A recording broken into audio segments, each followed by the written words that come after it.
buddy Daniel Klingensmith from DPP Manufacturing in lovely Emporia, Kansas. This morning I had a whole different thought.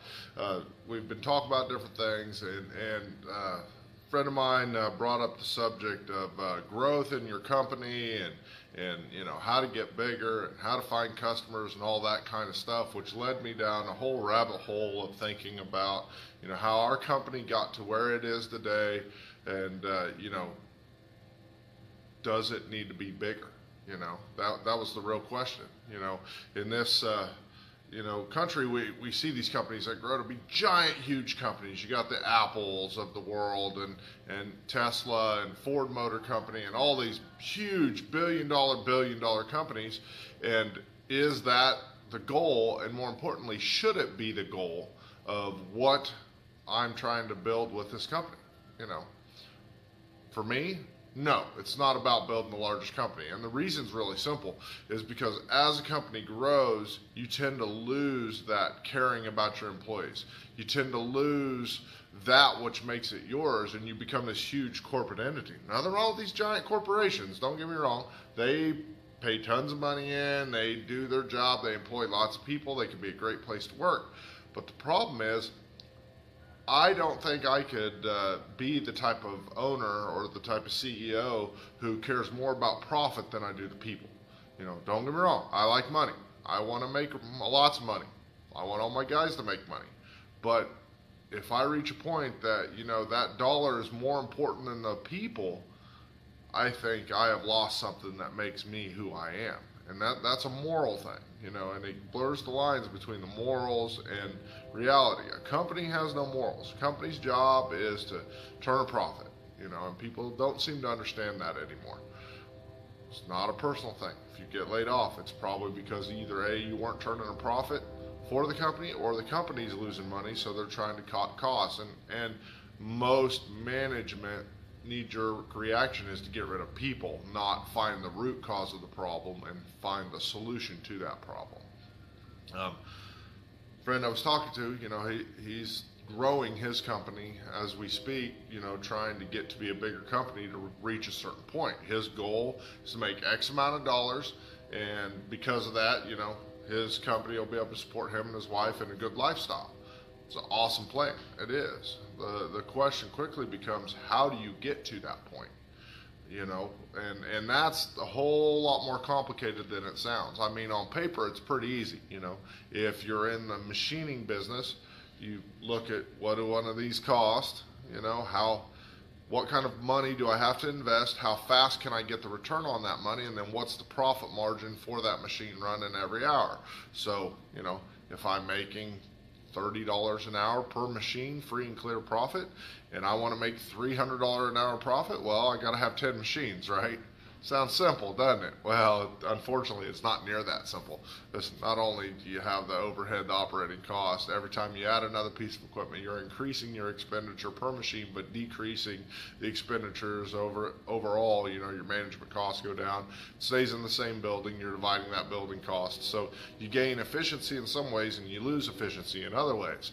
And if I'm losing you, I'll be honest, you know, if you're a shop owner and you're a new guy starting out or gal starting out and wanting to build your own shop, I highly encourage you to take some business classes. You know, they could be something simple online, you know, learn about ROI, you know, return on investment. You know, it's a very important thing to get. It's how long is it going to take you to make your money back, because that's the point, is to make money. You know, whole lot of other business concepts, you know, accrual basis, cash basis, you know, what's the real definition of business credit? You know, how should you go through vetting your customers to make sure they're not going to stiff you, you know, because, you know, it'd be a big company that everybody knows their name, but it doesn't mean they're going to pay their bills.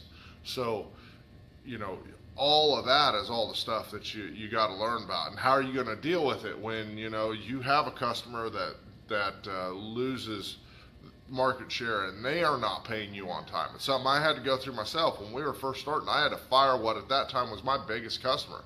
I had to fire them because they weren't paying their bills on time.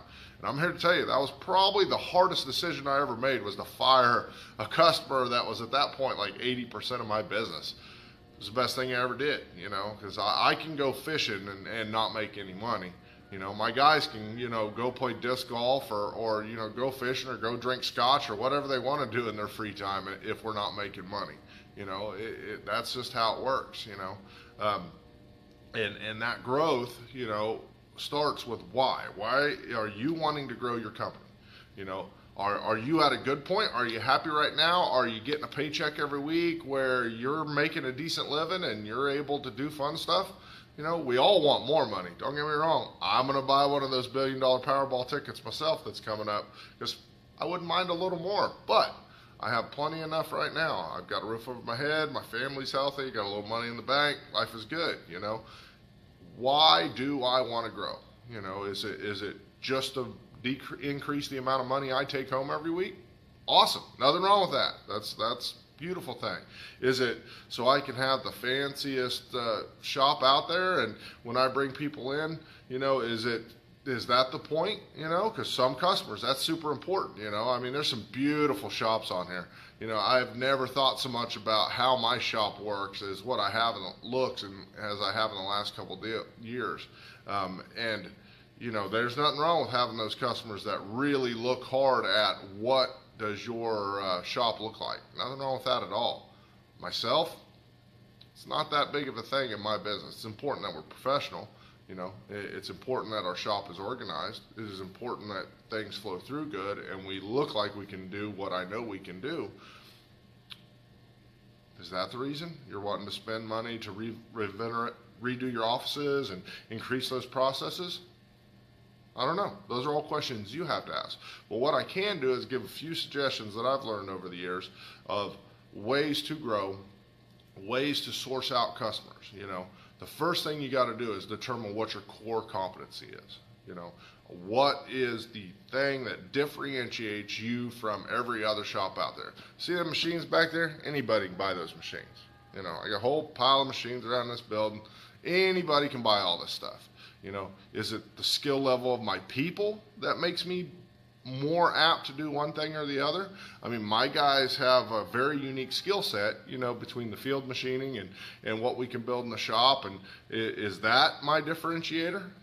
Is it that I can do a size envelope part that most people can't? Is it that I can get the job done faster than others? Is it that I can run the part at 600 inches a minute and decrease the overall cycle time? What is my differentiator? Once you can identify that, then that tells you what market segments that you want to really push into. If you're going to run that part 5% faster than anybody else, well, then you need to run 100,000 parts in order to make really good money, okay? If my customer needs me to make that part in 2 hours and have them back to them, well, then I can spend an extra 5 minutes making that part. It's not a problem, but I can charge a lot more money per hour because of the service that comes with it. My company is not a production shop. We're a service shop. We keep things running. I've got all this stuff just to keep my customers up and running. Sets idle, does that bother me? No, not at all, because I run a completely different machine shop than some others, and that's okay. I found my niche, and exploit it. Once you figure out a formula that works, keep multiplying on that formula, and then figure out another equation into other market segments so you can diversify, because you don't want to be too stuck to one single market segment. Simple concepts, right?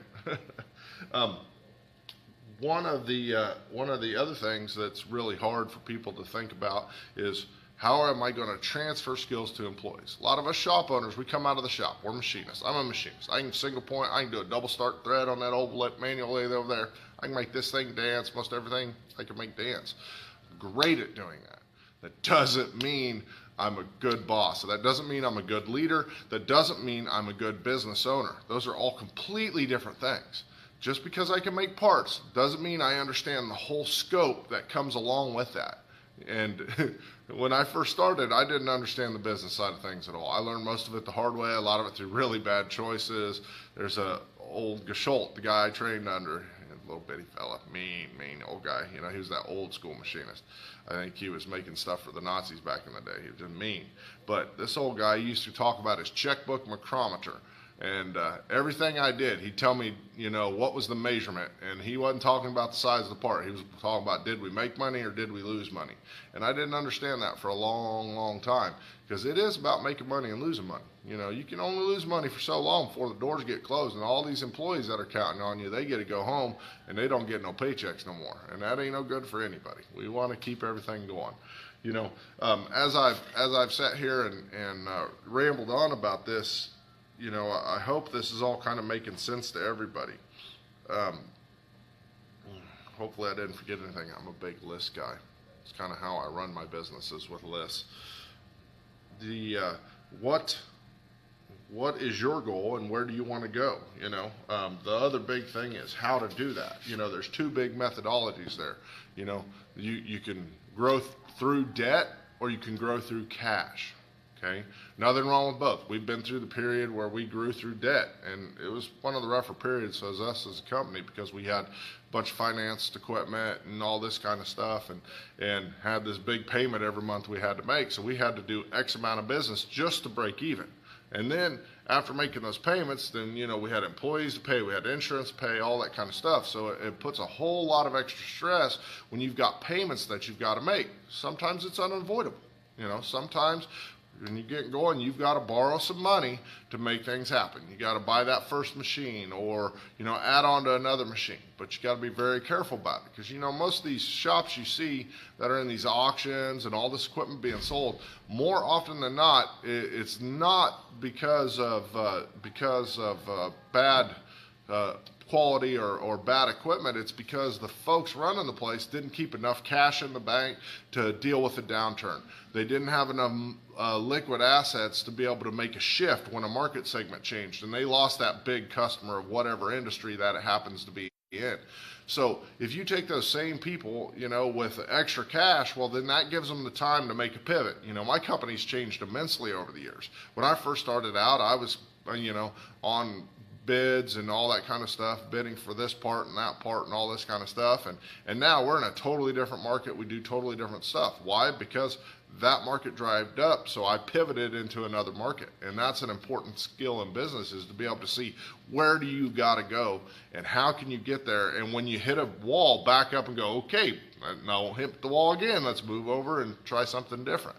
You can do that through cash, which my personal favorite. I like knowing that every day when I look around this place, everything in here is free, clear, and paid for. The bank man ain't going to come take nothing from me. The tax man ain't going to come take nothing from me. Everything in this company is free and clear 100%.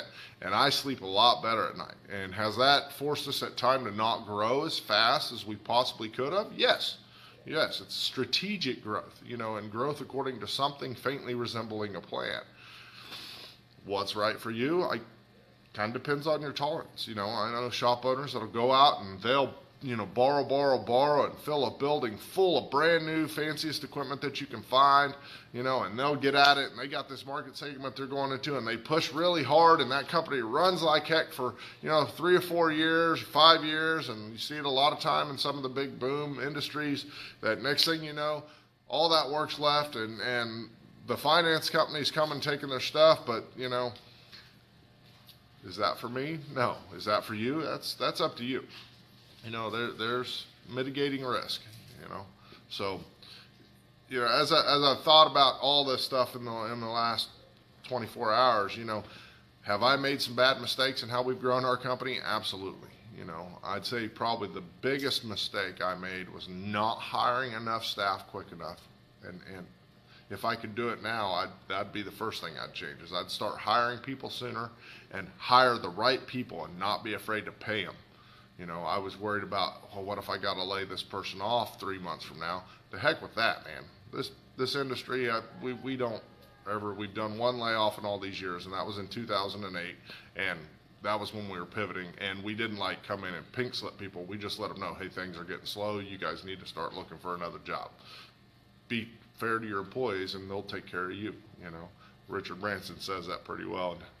So next on the agenda, my second biggest mistake was not investing in long-term equipment purchases. You know, and I don't necessarily mean the fanciest things out there. You look around here, I've got all the later generation mills, you know, a little bit older lathes, you know.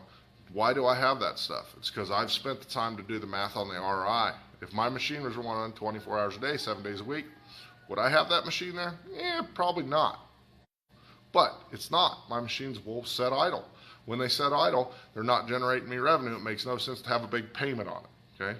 So, people, the equipment, you know, that's all an important part of your process. You know, those are two of the biggest things. And educating myself on the business side of things is the other thing that I didn't do near enough. So, you know, how big can your company be? As big as you're willing to make it. How big should it be? Well, that's the real question, you know, and is my company big enough? No, not quite yet. But am I trying to triple my company overnight? No, because I'm not ready, and our process isn't ready, and our people isn't ready to make that kind of growth. And am I okay with that? Yeah, I am. Because it turns out today my guys are showing up now. We're all going to have fun. We're going to smile. We're going to make all kinds of cool stuff. So I hope this sheds a little light on growth and the why.